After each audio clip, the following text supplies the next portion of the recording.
जब से ये बना है तब से एडीए प्रशासन ने इसकी कोई सुध नहीं ली। बनाने के बाद शायद जनता के टैक्स का पैसा उनको ऐसा लगता है कि इसको ला के वेस्ट कर दिया जाए। मेरा उनसे आग्रह है कि यहाँ पर आवें, इसको सुधारें इसको और इसको एक रमणीय स्थल बनावें। अगर वो चाहे तो इसको किसी प्राइवेट ठेकेदार को दें।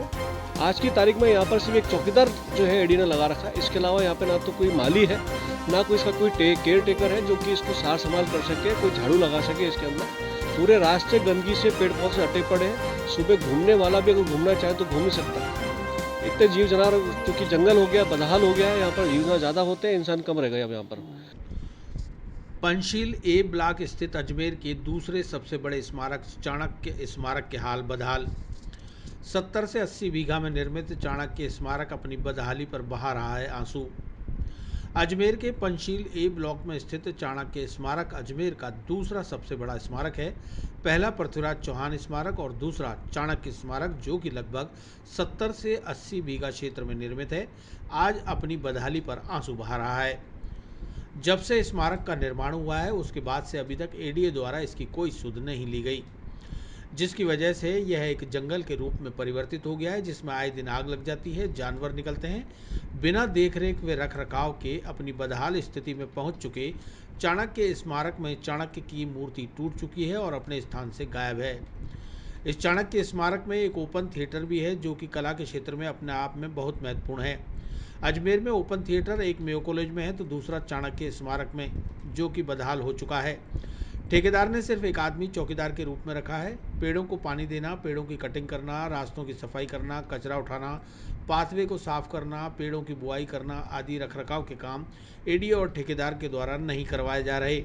2 बोरिंग खुदी हुई है, लेकिन उसमें मोटर नहीं होने की वजह से वह बंद पड़ी हैं और पूरा चाणक्य स्मारक पानी को तरस रहा है। वार्ड क्षेत्र के पार्षद अतीश माथुर ने मांग की है कि एडीए प्रशासन इस ओर ध्यान दे और इस रमणीक स्थल को पुनः अपने पुराने स्वरूप में लौटाए। बोरिंग के अंदर मोटर लगवा के पानी भरने के लिए वाटर टैंक बनवाए जाएं। ठेकेदार के कार्यों की सूची विकास समिति और पार्षद को उपलब्ध कराई जाए, जिससे ठेकेदार द्वारा किए गए कार्यों का अवलोकन किया जा सके और कमियों को सुधारा जा सके। लाइटों की स्थिति खराब है। एडीए के विद्युत विभाग के इंचार्ज अवतार जी को कई बार इस विषय में बताया गया, परंतु उनके द्वारा लाइटों के रखरखाव, तारों की सार संभाल आदि कार्य करने के बाद भी नहीं किया जा रहा। इतने बड़े क्षेत्र में अंधेरा रहता है, असामाजिक गतिविधियों का खतरा बना रहता है। बड़ी मुश्किल से पार्षद और विकास समिति के सदस्य चीज़ों को नियंत्रित करते हैं। मेरा प्रशासन से अनुरोध है कि स्मार्ट सिटी प्रोजेक्ट के अंतर्गत यहाँ पर लाइट एंड साउंड शो शुरू किया जाए, झरने लगाए जाएं, बगीचे की पूरी देखभाल कर चाणक्य की मूर्ति लगवाई जाए। चाणक्य स्मारक पूरे अजमेर के अंदर एक दर्शनीय व रमणीक स्थल के रूप में विकसित हो सके और अजमेर की जनता को इसका लाभ मिल सके।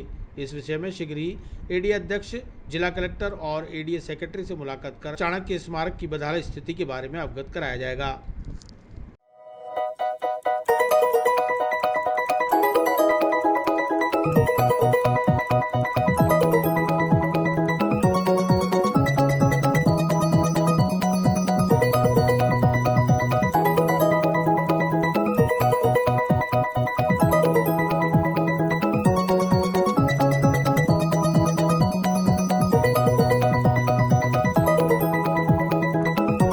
अब सर ये कौन सी जगह है और क्या स्थिति हो रही है? आज हम अजमेर के दूसरे सबसे बड़े स्मारक, एक है पृथ्वीराज चौहान स्मारक और ये दूसरा सबसे बड़ा स्मारक अजमेर का जो है वो चाणक्य स्मारक है, जो कि पंचशील ए ब्लॉक के अंदर स्थित है। इसका क्षेत्रफल लगभग 70 से 80 बीघा क्षेत्र के अंदर ये फैला हुआ है।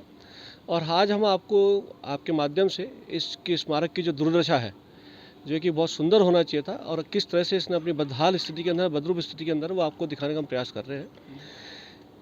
जब से ये बना है तब से एडीए प्रशासन ने इसकी कोई सुध नहीं ली। बनाने के बाद में शायद जनता के टैक्स का पैसा उनको ऐसा लगता है कि इसको ला के वेस्ट कर दिया जाए। मेरा उनसे आग्रह है कि यहाँ पर आवें, इसको सुधारें इसको और इसको एक रमणीय स्थल बनावें। अगर वो चाहे तो इसको किसी प्राइवेट ठेकेदार को देवें।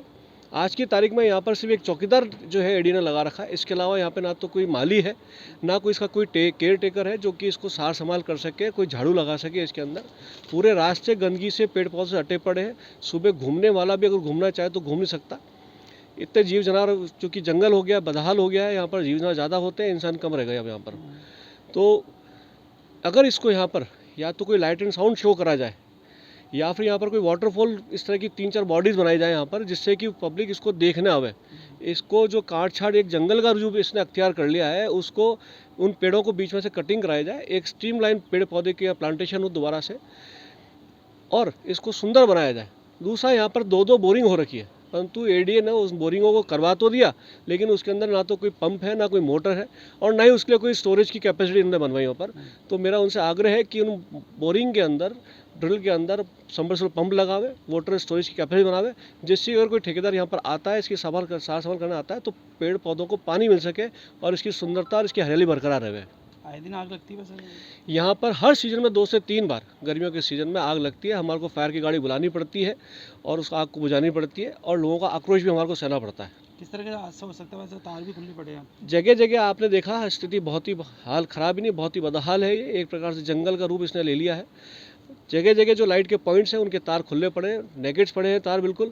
अगर किसी बच्चे ने, किसी ने छू लिया उसको, तो निश्चित रूप से उसकी जनहानि होने की पूरी संभावना है। ये चीज़ें कई बार हम एडी प्रशासन को लाइट की व्यवस्थाओं के लिए हम कई बार फ़ोन करते हैं। बड़ी मुश्किल से यहाँ पर कभी जब लाइट बंद होती है तो ठीक करने आते हैं, कभी एक पोल ठीक करते हैं, कभी दूसरा करते हैं। कम से कम 5 हाई मास्ट लगी हुई है। आप सोचिए कितना बड़ा क्षेत्रफल है ये। 5 तो हाई मास्ट लाइट सिर्फ इसके अलग अलग कोनों पर लगी हुई है। उसके अलावा पोल लाइट जगह जगह लगी हुई है और अधिकतर बंद है। तो कलेक्टर साहब से शिकायत करोगे इस चीज़? निश्चित रूप से आपके माध्यम से मैं कहना चाहूँगा प्रशासन से कि वो खुद इसका संज्ञान लेवे और हम 1 आध दिन के अंदर निश्चित रूप से इस विषय के ऊपर आदरणीय कलेक्टर साहब से। क्या स्थिति है? कौन सी जगह है ये चाणक्य स्मारक है, पंचशील ए के अंदर स्थित है ये चाणक्य स्मारक। चाणक्य स्मारक कम से कम 70 से ज़्यादा एरिया बीघा के ऊपर ज़्यादा फैला पड़ा है। चारों तरफ अभी जंगल हो रखा है ये। इसके अंदर चाणक्य स्मारक पे एक हॉल भी बना हुआ है जिसकी भी दुर्दशा बहुत ख़राब है, जिसको हमने, और यहाँ पे कुछ महिलाएं आती थी योगा करने, उन्होंने पूरा रंग रंग कांच वगैरह लगवाए थे, इसको ठीक करवाया था अपने खर्चे से उन्होंने। यहाँ पे एक ओपन थिएटर है जो कि अजमेर शहर के अंदर 2 ही हैं, एक मेयो कॉलेज में है और एक चाणक्य स्मारक के अंदर है। उसकी भी ऐसी दुर्दशा हो रखी है कि कोई भी कार्यक्रम नहीं हो सकता है, पूरा जंगल हो रखा है। उस एरिया को अगर फर्श लगा करके पक्का कर दिया जाए तो ओपन थिएटर के मतलब उसकी तरह ये काम करे अपने यहाँ पे, और कई अच्छे कार्यक्रम हो सकते हैं, दूसरे भी आके हो सकते हैं। और इसकी काया अगर पलट दी जाए और जिस तरह से और सुभाष द्वार वगैरह में टिकट लगा रखा है, इसी तरह इसको डेवलप करके टिकट भी लगाएं तो यहाँ दूर दूर से लोग आए घूमने के लिए। झरने वगैरह लगाए जाएँ, पेड़ अच्छे लगा दिए जाएँ। और यहाँ जो झूले लगे हुए हैं, झूले सारे टूटे हुए हैं, यहाँ पे बुरी हालत है, बच्चों के लिए कोई भी नहीं है। लाइटें सारी बंद है? लाइटें भी कई बंद पड़ी हैं। अभी अवतार जी से ही बात हुई तो अवतार जी बोले कि अभी एलईडी लग रही है, कुछ ही दिनों में इसकी भी बगीचों में एलईडी लग जाएगी, रिपेयर हो जाएगी। जगह जगह जो तार खुले हुए अंकल, किस तरह का हादसा हो सकता है? जो तार खुले हुए हैं, जगह जगह के जो पॉइंट बने हुए हैं, उसमें कभी भी बरसात के समय अगर वैसे भी कोई बच्चा उसको छू ले और अगर पोल के अंदर ही करंट आ रहा होगा, कोई बच्चा पोल कर ले तो कोई भी हादसा हो सकता है। इसको भी अवतार जी जो हमारे विद्युत विभाग के हैं वो भी कभी राउंड नहीं लेते हैं, वो ही आके इसको देखें चाणक्य स्मारक में क्या क्या कमियां हैं, तो वो भी एक प्रकार से दूर हो सकती है। मूर्ति भी नहीं लगी हुई है? मूर्ति के लिए हमने समिति ने भी बहुत दफ़े लिखा, लेकिन इस मूर्ति का कोई भी नहीं हो पाया। किसी टाइम में यहाँ पे हेडा जी के टाइम पे यहाँ पे सामुदायिक भवन बनने का था, लेकिन कुछ तत्वों के कारण वो नहीं बन पाया और उस पर 90 लाख रुपए सैंक्शन किए थे, वो भी लैप्स हो गए। अगर चाणक्य में इसके अंदर सामुदायिक भवन हो जाता तो हो सकता था इसकी काफ़ी काया बदल जाती। कब बना था अंकल ये? इसको बने हुए काफ़ी टाइम हो गया। इसका जो नीचे जो ग्रीन रूम बने थे 15 में इसका उद्घाटन किया गया था देवनानी जी द्वारा, उस समय भी इसको किया गया था, डेवलप किया जाए। आप क्या कलेक्टर साहब से मिलोगे? हम इसके लिए कलेक्टर साहब से क्या एडीएम में भी जाके बात करेंगे, हमारे पार्षद जी ने भी कहा जाके बात करेंगे, इसकी दिखाएंगे क्या दशा है इसके अंदर।